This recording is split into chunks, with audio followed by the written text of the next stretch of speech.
Pernah nggak sih kalian lihat sebuah video yang terasa berhenti sejenak, atau video yang tampaknya lebih tajam dan hidup, dan juga kenapa gambar di layar itu lebih memukau? Nah, itu tuh merupakan peran dari 5 komponen yang ada di audio visual, yaitu frame, resolusi, aspek rasio, frame rate, dan timecode. Nah, di video kali ini, aku akan ulik semua komponen tersebut. Yuk kita mulai.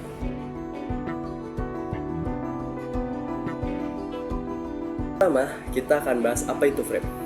Jadi, frame adalah satu gambar yang disatukan dengan gambar lain yang membentuk sebuah video. Nah, saat video diputar, kita akan melihat serangkaian frame yang bergerak dengan sangat cepat.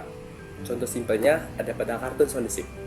Kalau kita perhatikan seksama, kartun tersebut menggunakan stop motion animation, dan jika kita pause video kartun tersebut, kita akan melihat beberapa gambar tiap gerakan dari karakter di Sonicip yang disatukan menjadi sebuah video.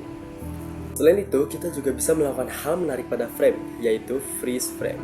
Nah, teknik ini simpelnya adalah menghentikan gerakan video sejenak, seperti pada video berikut.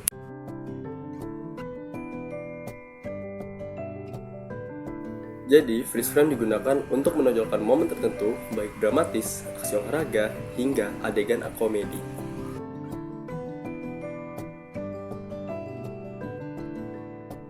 Selanjutnya kita bahas resolusi.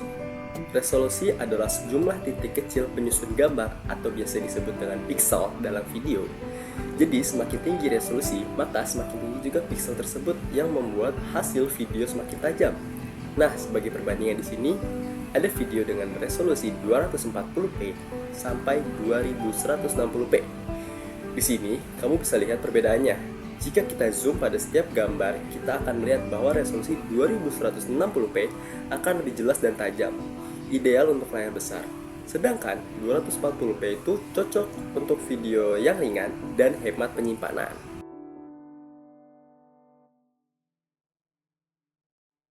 Sekarang kita akan bahas aspek rasio. Jadi aspek rasio adalah rasio pada video yang mempengaruhi bagaimana nanti video akan tampil pada layar. Sebagai contoh, ada rasio 16,9 seperti yang kalian lihat sekarang, yang biasanya digunakan dan kalian lihat untuk TV dan juga video YouTube.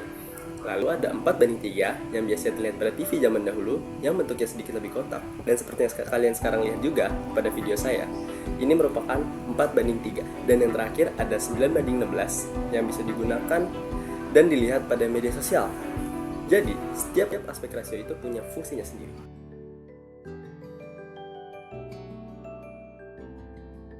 Sekarang kita akan beralih ke frame rate. Mungkin untuk para gamer, frame rate bukan kata yang asing lagi. Apalagi pemain FPS yang gamenya tuh pace-nya kencang banget. Karena semakin bagus frame rate, maka semakin bagus juga performa bermain. Begitu halnya juga pada editing audio visual. Frame rate ini adalah jumlah frame yang akan ditampilkan pada layar per detiknya. Umumnya FPS terdiri dari 24, 30, dan 60. 24 fps itu biasanya dipakai pada film untuk memberi gerakan lebih natural. 30 fps biasanya digunakan untuk video online, dan untuk 60 fps membuat tampilan sangat halus dan cocok untuk aksi cepat. Contohnya pada video berikut, fps 24 gerakannya sedikit patah-patah, 30 fps mulai sedikit lebih mulus, dan 60 fps video terlihat sangat halus. Selain itu, di dunia game FPS ini mempengaruhi skill para pemainnya. Contohnya pada game Valorant, bisa kita lihat jika FPS 30 gerakan sedikit patah-patah dibanding 60 FPS, yang mana animasi lebih mulus dan enak untuk menembak lawan.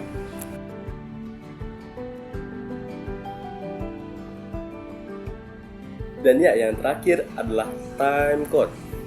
Timecode ini merupakan sistem perhitungan waktu untuk mereferensikan posisi dalam video, dan timecode ini biasanya ada pada aplikasi editing untuk membantu editor memberi efek serta suara agar tidak meleset.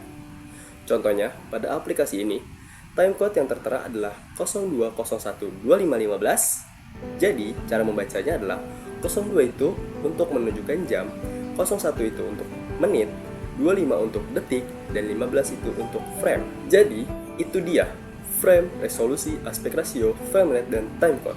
Semuanya adalah komponen penting dalam editing video. Semoga sekarang kamu lebih paham dasar-dasarnya dan siap menerapkannya di proyekmu. Terima kasih sudah menonton dan semoga bermanfaat. Dan sampai jumpa di video berikutnya. Bye-bye.